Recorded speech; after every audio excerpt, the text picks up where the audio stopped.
Alright, so basically last lesson I forgot to say a couple of things.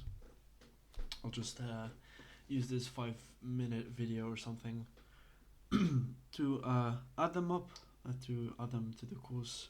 After that, we'll be totally done. I will just fix the exam and then we'll be done with this legal course, and you'll be able to go into the world and do some cool legal stuff, you know? Alright, so first of all, what to do when two legal rules contradict each other. Like, you got you got two laws. Law A represented by this square, law B represented by this other square. And let's say A says A and B says B on the same, and you have to apply them on matter C, and they both says something and they contradict each other. Law A says you have to do A in situation C, and B says you have to do B in situation C. So what do? Which of the two do you have to apply? Well, as for this problem, the Constitution has a very clever solution. I'm saying clever because I'm the one who wrote it. No, anyways, if you scroll down, so I went first part of the Constitution. You scroll down to legislative limitations. Now, relevant to this, to contradictions are these two clauses. This is just some things that lawgivers have to keep in mind when creating legislation. However, these do. Alright, so first of all, when two laws contradict each other, like I said here, you're going to apply B. Lex specialis derogat generalibus. That means that, I'm going to go back to my whiteboard. It means this. If A has a specific clause in the law, let's say clause X, which B doesn't have, and clause X happens to apply specifically to this situation, whereas B is a rather general description. So you're going to apply clause X because this is the more specific rule, okay? This also, A and B can also be the same law, whereas two clauses within the same law contradict each other. So yeah, so you are, point B in the Constitution means the lex specialis derogat generalibus clause means that you apply the most specific clause or law to the most specific situation. Alright, I'm going to give you an example. I had this case. So basically what happened was someone, oh yeah, that's it. Someone left, he asked for a discharge from an army, from a legion, and he said that he needed time for school. Alright. And so they discharged him, general discharge.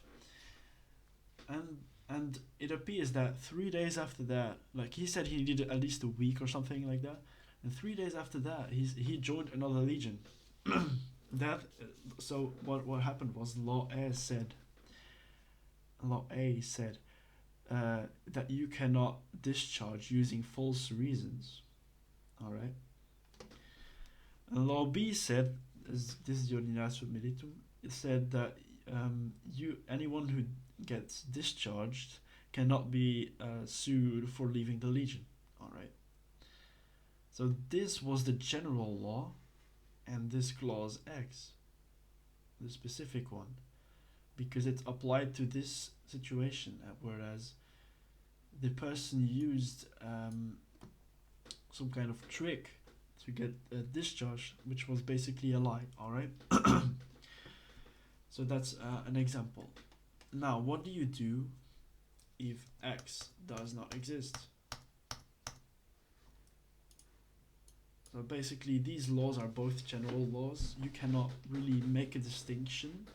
You're not sure if one is specific or is more specific than the other. Well, then there is a clause A in the legislative limitations. Lex anterior posterior derogat. It's only to be applied when there is no clause X that is more specific. When clause B of subsection 4 doesn't work, you can apply this. So basically, let's say this law was the referral, let's say this law was introduced in December of 2019. This law was introduced 2020. This, you also have to look at referrals and stuff like that.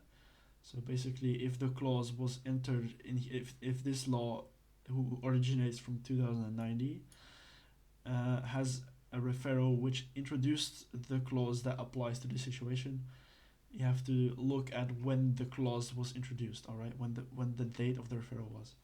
So basically, what happens is, let's just say that these two laws, nothing has changed by 2020. So what you're going to do is you're going to apply the latter law, the most recent law. The reason for that is that you, as lawgiver, you assume that the lawgiver, the Senate, knew that this law existed and explicitly wanted to create a new law that surpasses this. So you're going to ignore this. You're going to ignore this and apply this because it's a newer one. All right. But first, as I said, you apply B. All right.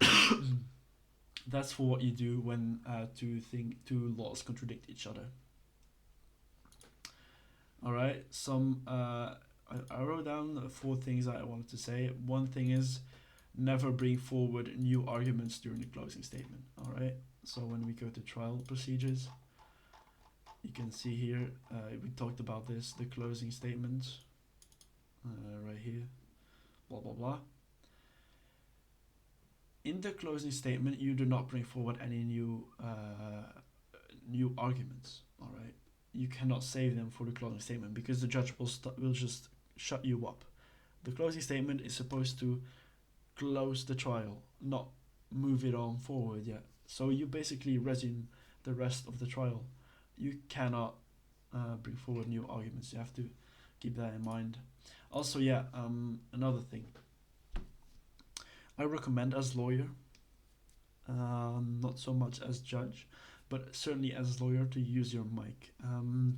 Some of you might doubt that because either you still feel pretty young and you think that your high-pitched voice may not make you sound serious, or you believe that your English is not as good. Well, let me tell you, if it's the first, I don't know if you know Sark, but his voice is as high pitched. Like sometimes in the beginning, I thought he was a girl, but he is, like, he's the most fierce opponent for me in the JC. I like to go against him because he always gives me a challenge. All right, so that's really not a reason not to use your mic. The second. My English is not perfect. I'm Belgian. I guess you have noticed that my English sometimes sounds a bit British, sometimes it sounds American, but it's none of both. So, anyways, it doesn't weigh against the advantages. What do I mean by that? If you, for example, I as a judge always get frustrated by text trials. Like they pull my brains out because it takes so long. And you cannot, you're just reading all the time, waiting for someone to write out what they want to say. And at the same time, you cannot put the same, how do I put it? The same expressions. Like you cannot. It's less interesting. You cannot really speech. for the rest, also, yeah, it's easier to debate. Like when you use your mic, you can just yell objection into the mic, and then the judge will let you talk. Whereas, uh, well, in text, the defense will just, or the one that's pleading will just continue what he's saying and stuff. Okay, you know what I mean. So it's recommended to use mic, of course, if you're too insecure. I understand, but you should really give it a thought. Oh yeah, what my third point is, in the pre-trial. So before the trial, in the discourse server, you look at the evidence that's there and you try to dismiss everything, like as much as possible. Everything that's not related to the case, everything that you find sketchy. You try to. Of course, the other party will object to that. Will say, "Oh, but I can prove this with another. I don't know what." But yeah, that's something you do before the trial. It will make your job a lot easier if you can dismiss some evidence at least. Try to argument well, because the judge will not say, "Oh yeah, sure."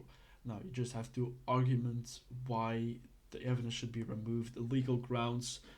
For example, this evidence is not related to the charges, or this evidence shows nothing at all and doesn't show clearly the name, blah blah blah. All right. Then one last thing. Oh yeah, something really important. Imagine you are a lawyer on a case.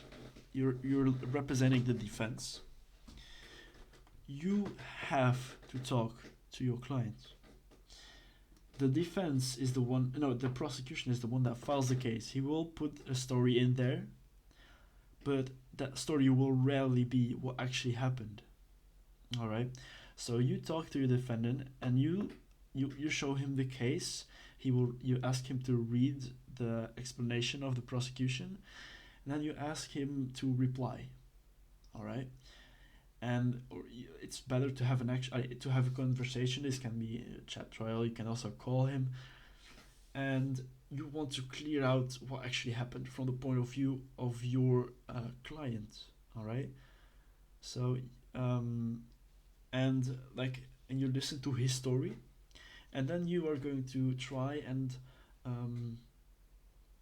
rebuild the proof on what actually happened. You can use the evidence which the prosecution. Often you can use their own evidence against them. All right.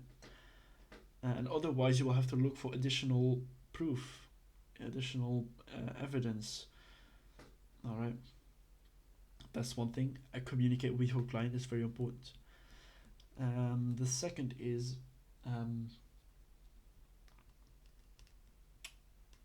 Shit, I had something in mind that was not my document. Okay, anyways. Yeah, oh yeah. I wanted to say, in order for someone to testify in court, to be a reliable source, they have to be in the picture. Yeah. For example, say you have a picture in which someone murders another person. Well, if you want someone to testify about it in court, you will have to have a picture showing that this person who is testifying that was also there at the moment of the crime, because otherwise your testifier will be absolutely useless. All right.